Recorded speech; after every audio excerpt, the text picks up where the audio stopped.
नमस्कार, शब्द शब्द प्रणाम। आज हम आ चुके हैं आदरणीय कुंवर प्रबल प्रताप सिंह जी के द्वार और एक ऐसी शख्सियत, एक ऐसे साहित्यकार जिन्होंने लिखना शुरू किया तो स्वयं केवल अपने तक सीमित न रहे और उन्होंने नवांकुरों को मौका देने के लिए एक पूरा अभियान छेड़ा और वो अभियान ही आज शब्द शब्द दर्पण के रूप में आपको दिखाई देता है। तो उसी की पहली कड़ी में आज हम परिचय करवाने जा रहे हैं आदरणीय कुंवर प्रबल प्रताप सिंह राणा प्रबल जी से, जो नोएडा में रहते हैं और आज हमारे बीच में हैं। तो हम आपका स्वागत करते हैं। नमस्कार, बहुत बहुत धन्यवाद आपका मुझे इस लायक समझने के लिए कि आप इसे साक्षात्कार कर रहे हैं।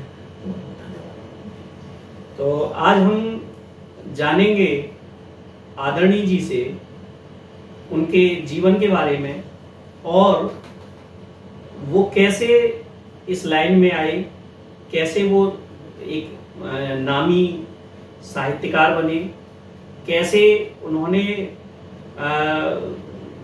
लोगों को उठाना शुरू किया, कैसे आज उनको जो है एक मौका दे रहे हैं, एक प्लेटफॉर्म हम सब ने मिलकर जो डेवलप किया है, वहाँ कैसे हम सब जुड़े हैं साथ में, वो सारे विषयों पर आज हम चर्चा करेंगे। और इस चर्चा की शुरुआत में सबसे पहले पहला प्रश्न कि आपने कब ये मन बनाया कि मुझे लिखना चाहिए, पहली कविता यानी पहली कविता की शुरुआत कब हुई? जी, बड़ी विचित्र सी बात है कि मेरी पहली कविता जो थी वो अभी तक पूर्ण नहीं हुई जी। और ईश्वर का ऐसा वरदान होता है, ईश्वर का हर व्यक्ति को, कि वरदान कभी स्वयं द्वारा पूरा नहीं होता है। तो मेरी पहली कविता की सिर्फ 4 लाइन थी, अब शायद 2 ही याद हैं। पहली कविता मैंने बस ऐसे ही, क्योंकि मेरे घर में, अभी घर के बारे में बताऊंगा, तो जहाँ मेरा घर पैतृक निवास है गांव नगला होती जलेसर एटा में, वहाँ हमारे ड्राइंग रूम में 2 तस्वीरें हुआ करती थी। कई तस्वीरों को इसमें कई स्वतंत्रता सेनानियों की होती थी, राजा सिंह टंडन की होती थी, नेहरू जी की होती थी, गांधी जी की होती थी, लेकिन मुख्य रूप में 2 तस्वीर होती थी ड्राइंग रूम में। एक तरफ वीर शिवाजी की और एक राणा प्रताप की जी। तो जो 2 तस्वीरें थी उनको जब भी देखते थे, और पिताजी जब सुबह भगवान कृष्ण की पूजा करते थे जगने के बाद में, उसके पश्चात ड्राइंग रूम में उन तस्वीरों को वही सम्मान देते थे जो किसी महापुरुष को या अपने वीर पुरुष को या अपने पूर्वजों को देना होता है। तो वही मैंने सिर्फ 2 लाइन लिखी थी या 4 लिखी थी उस समय, और मुझे लगा कि मैं सक्षम नहीं हूँ, ये काम मैं शायद पूरा नहीं कर सकता हूँ। उसकी 2 लाइन ये थी कि वीर शिवा के वंशाने हैं हम, वीर शिवा के वंशाने हैं हम, राणा की हम संतानें हैं। और मैं इस कविता को गा रहा था, तो पिताजी ने, माताजी ने, उनको लगा कि ये तुम कविता लिखने लगे हो, तो बेटी इस तरह कविता कैसे, बहुत पढ़ना पड़ेगा तुमको इस लिखने के लिए। तो मैंने भी कहा ठीक है, मैं बाकी विषयों पे लिखूंगा, इस विषय लायक सक्षम नहीं हूँ मैं। तो अभी इसमें तारतम्य थोड़ा तोड़ते हुए बताता हूँ कि अभी आपकी कविता मैंने सुनी राणा प्रताप के ऊपर, तो मुझे पूरा विश्वास है कि जो कविता मैंने 2 लाइनें लिखी थी या 4 लाइनें लिखी थी, वो निश्चित रूप से एक ऐसी परिणति लेगी कि मेरी कविता भी पूर्ण होगी और पूरी दुनिया में जानी जाएगी वो, और उसे आप निश्चित रूप से पूर्ण करेंगे। मुझे आश्वासन देंगे आप कि उस कविता को विस्तृत करेंगे और एक बड़े काव्य के रूप में, या बड़े काव्य का आजकल प्रचलन नहीं है, तो कम से कम खंड काव्य के रूप में आप उसे ऐसा करें कि दुनिया जाने।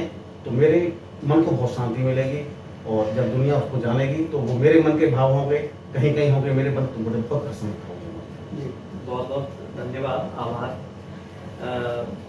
मैं ज़रूर आपकी इन अपेक्षाओं पे खरा उतरने की कोशिश करूँगा।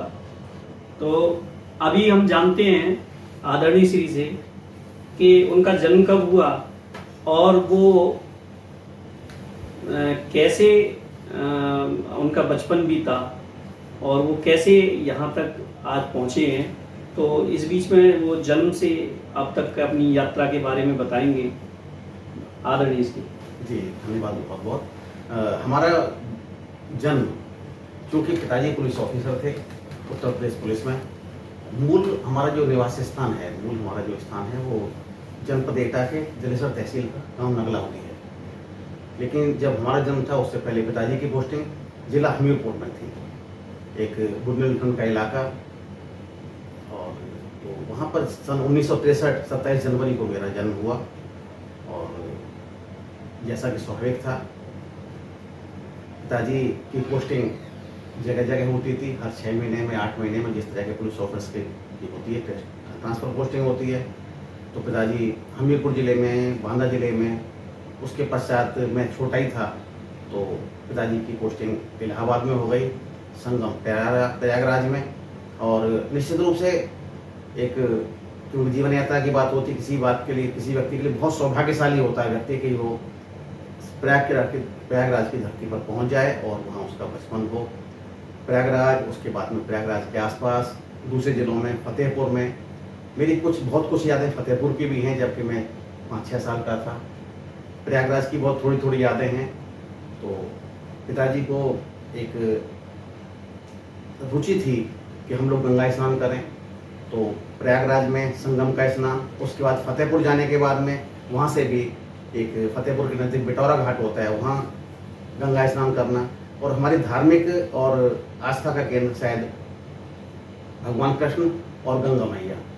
तो उसमें बचपन बीता लगातार। फिर पढ़ाई हुई। पढ़ाई के लिए क्या होता था कि पहली प्रथा ये होती थी एक कि आप बच्चे को संस्कृत सिखाएंगे बच्चे को और अंग्रेजी भी सिखाएंगे। तो बजाय किंडरगार्टन या फिर आप नर्सरी में डालने के बजाय घर पर ही एक गुरुजी हमको पढ़ाने आते थे और एक अंग्रेजी शिक्षक आते थे। और क्या होता है, कई बार टीचर्स का ऐसा होता है कि बच्चे के लिए, कि बच्चे के विकास के लिए कोशिश करते हैं। लेकिन मैं बचपन में देखता था, जब मैं 5 साल का था तो हमारे दोनों शिक्षकों में ही विवाद होता था कि ये हमारा अच्छा शिष्य है, ये हमारा अच्छा शिष्य है। वो अंग्रेजी सिखाने की कोशिश करते थे और गुरुजी संस्कृत सिखाने की कोशिश करते थे। तो इस तरह से जीवन में शिक्षा भी प्रारंभ हुई। फिर विधिवत शिक्षा हुई। विधिवत शिक्षा मेरी बिंदकी में शुरू हुई, जहाँ की नर्सरी शिक्षा शुरू हुई वहाँ से। और उसके पश्चात पिताजी की पोस्टिंग्स के हिसाब से जगह जगह जिला फर्रुखाबाद में और फतेहपुर में पोस्टिंग होती रही। सन 1971 में एक विभागीय परिस्थितियों की वजह से, राजनीतिक परिस्थितियों की वजह से पिताजी ने अपनी सेवा से एक पॉज लिया। उसकी अलग कहानी है उसकी, क्योंकि मेरे जीवन का तो बहुत महत्वपूर्ण अंग है, लेकिन सार्वजनिक जीवन में वो एक उदाहरण था, एक अच्छा उदाहरण था, लेकिन उसका कोई मेरे जीवन में बेहतर प्रभाव है कि व्यक्ति को कभी अपने सिद्धांतों से समझौता नहीं करना चाहिए।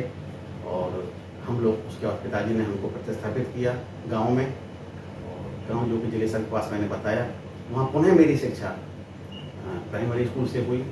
मैं इंग्लिश मीडियम में वहाँ शुरू किया। उसके बाद अपना मातृभाषा हिंदी के स्कूल में, शायद मेरा लक्ष्य यही था, ईश्वर ने यही लक्ष्य निश्चित किया था कि आप अंग्रेजी स्कूलों के बजाय एक साधारण से स्कूल में पढ़ना शुरू करें और पुनः से जीवन एक सामान्य व्यक्ति की तरह से, एक सामान्य बच्चे की तरह से शुरू करें।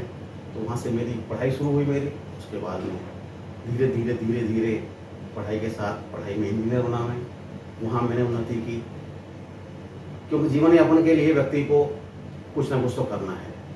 हमारे यहाँ भारत देश में ऐसा होता है कि बच्चे 20 साल के बाद में सोचते हैं कि हमें कुछ करना है। विदेशों में ऐसी शिक्षा दी जाती है कि बच्चे वहाँ पे किशोरावस्था में भी कुछ पार्ट टाइम जॉब करते हैं। इसलिए नहीं कि वो पैसा ज़्यादा कमाना है, इसलिए कि उनको पता चल जाए कि शिक्षा में जो हम 10-12 घंटे लगाते हैं वो बहुत आवश्यक है, लेकिन जब हम कार्य क्षेत्र में जाएंगे उस वक्त 10-12 घंटे लगाना बहुत मुश्किल है। वो मुश्किल इसलिए कि वहाँ 12 घंटे का मतलब 12 घंटे काम करना पड़ता है, और शिक्षा में 12 घंटे में से काम कम होता है और अध्ययन अधिक होता है। तो ऐसा मेरा जीवन रहा, क्योंकि पिताजी ने सिखाया था कि आपको काम भी करना है, तो पढ़ते भी थे। पढ़ने के साथ पिताजी का चूँकि पिताजी ने पहुँच लिया था अपना नौकरी से, तो व्यवसाय भी था, व्यवसाय भी करते थे।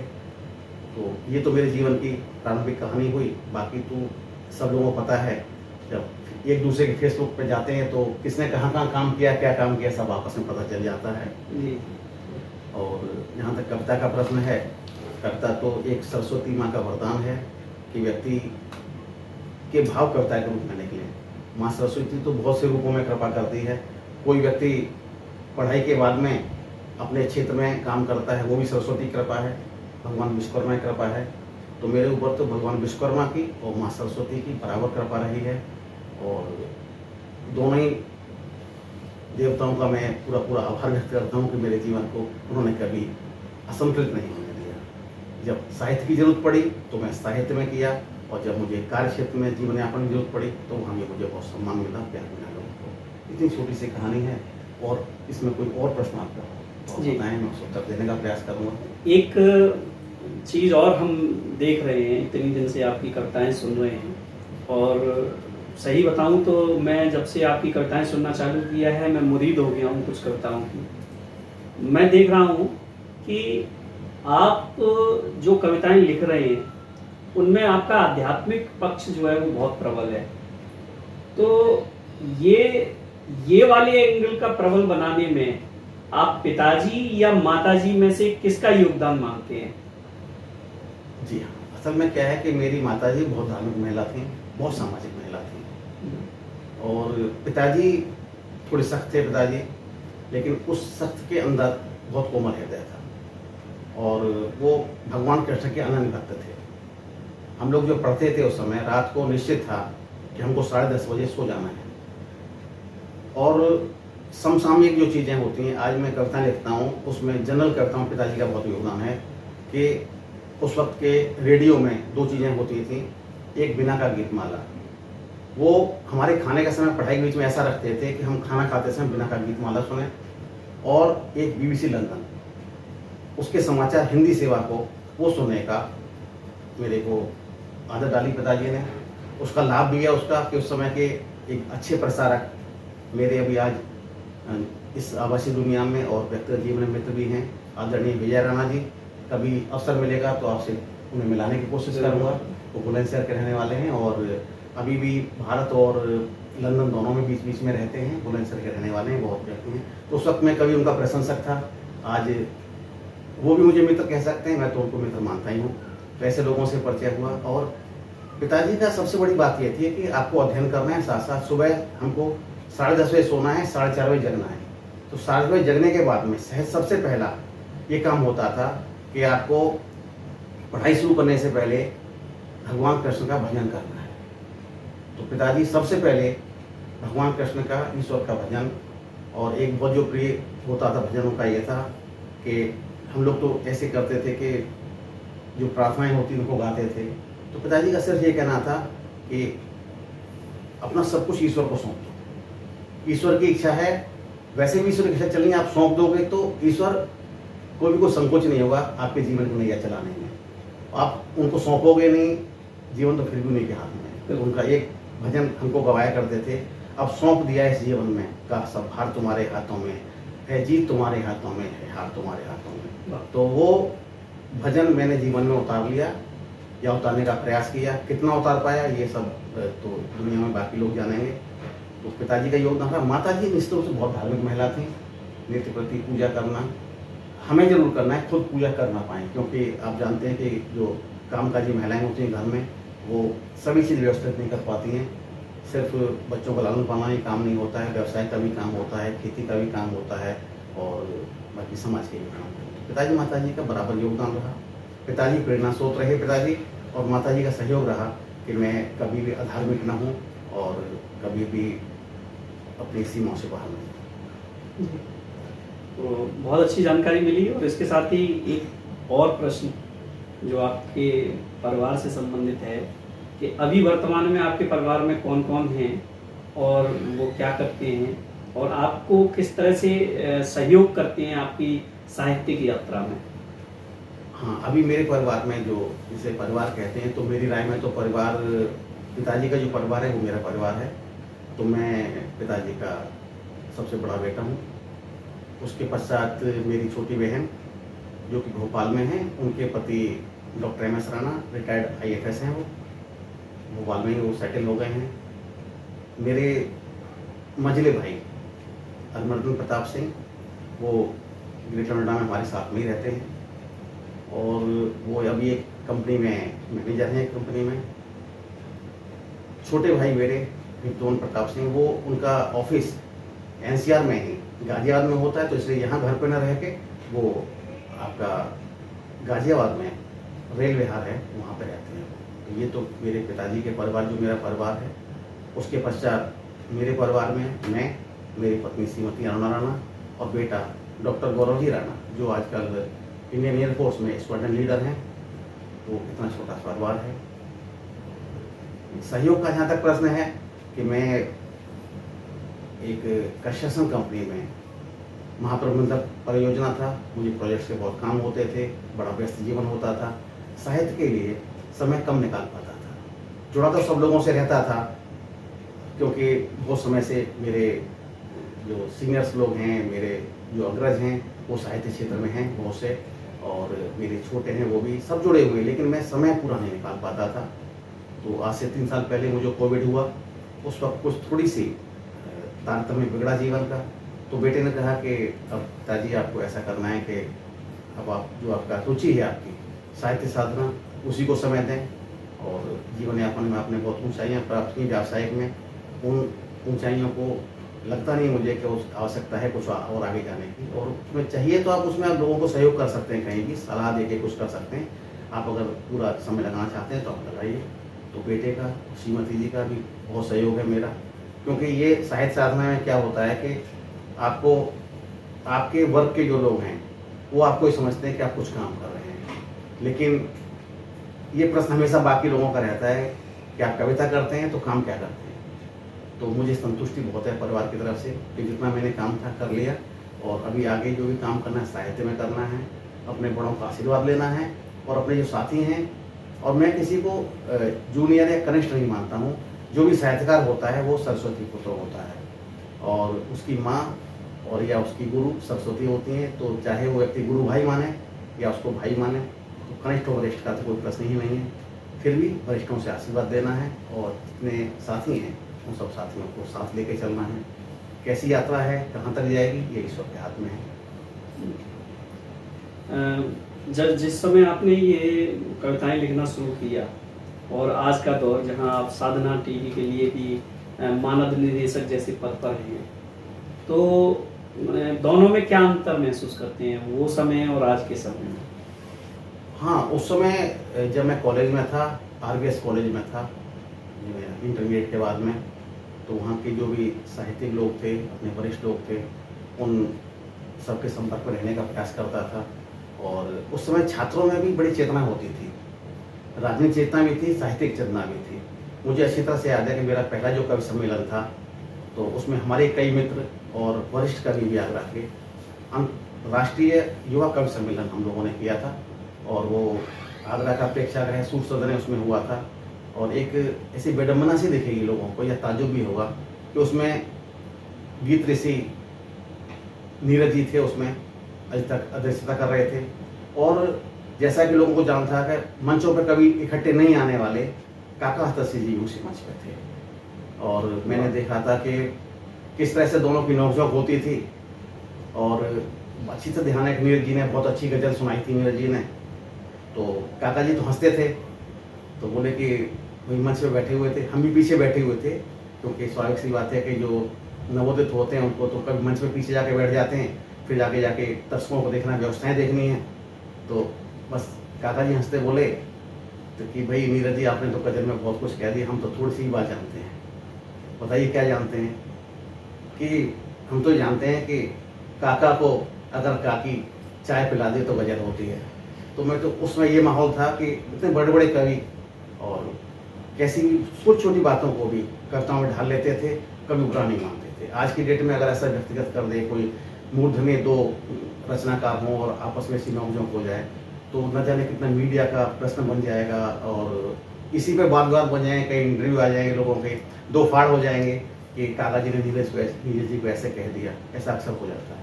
तो वो समय था। और मेरे को अपने साहित्यिक गुरु जिन्हें मैं मानता हूँ, प्रोफेसर ओमपाल सिंह निडर, तो उसी कवि सम्मेलन मेरा सौभाग्य था कि उनके बाद में मैंने कविता पढ़ी थी। निडर जी को कौन नहीं जानता।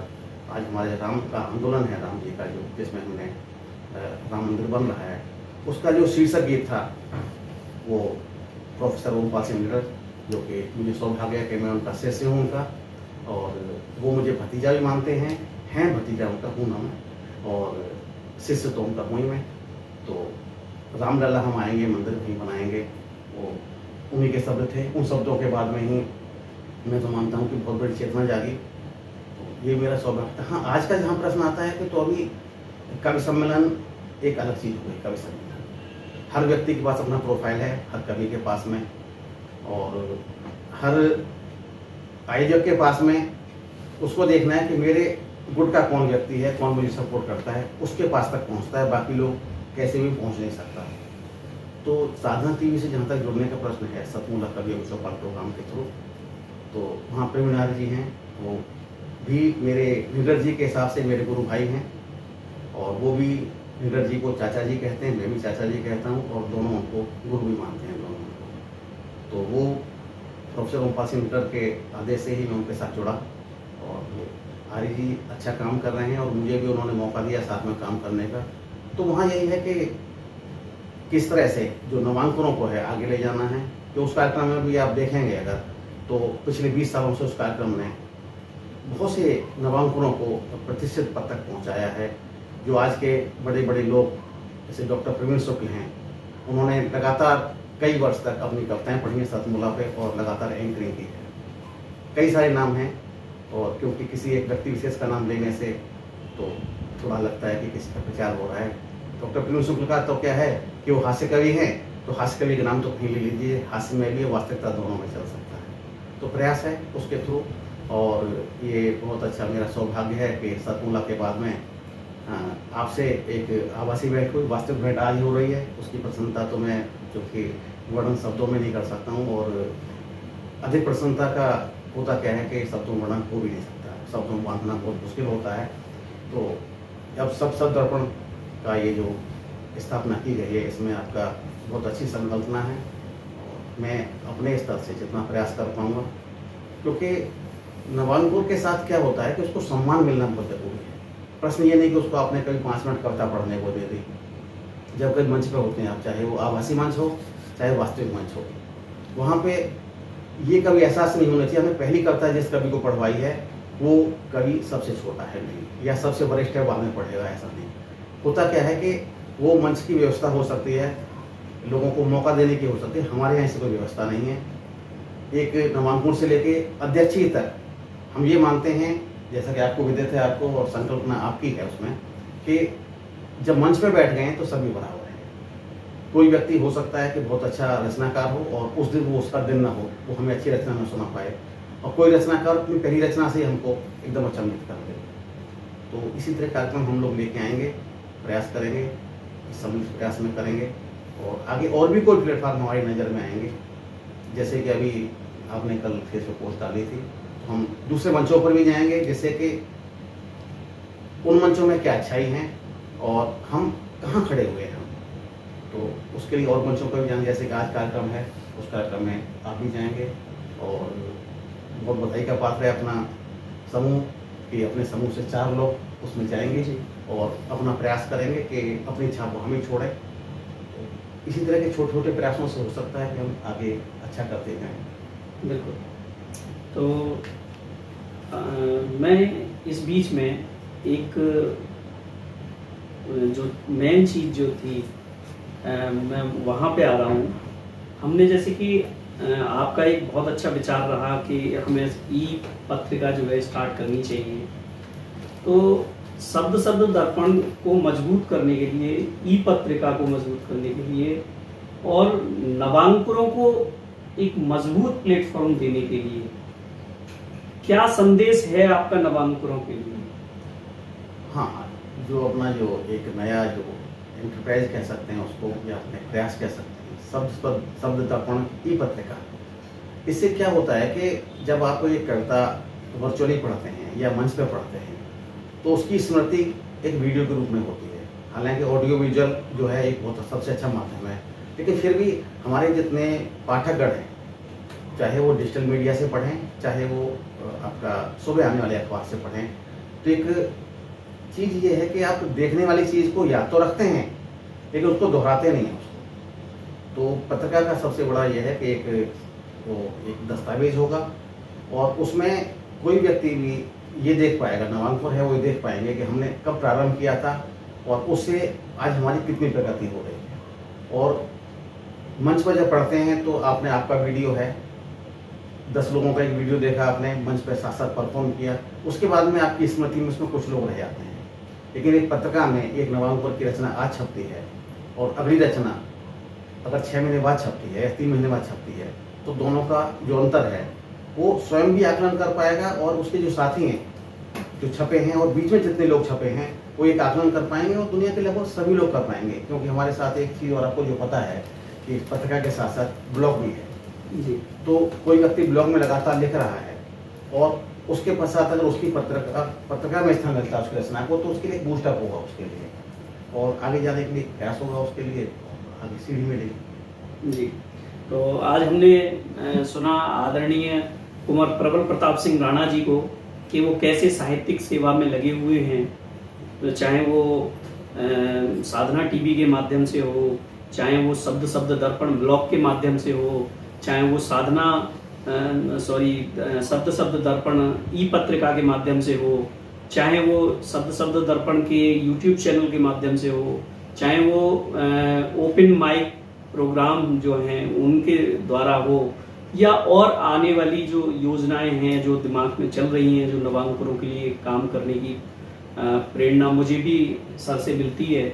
तो कहीं न कहीं ये नवांकुरों के लिए एक अच्छा प्लेटफॉर्म साबित होगा। इन्हीं कामनाओं के साथ और सर का बहुत बहुत धन्यवाद करते हुए, और हम जो है बहुत बहुत आभार इस बातों को सामने लाने के लिए, और जो भी लोग लाभान्वित होंगे उनको, और जो भविष्य में लाभान्वित होने वाले हैं और सबको शुभकामनाएं। और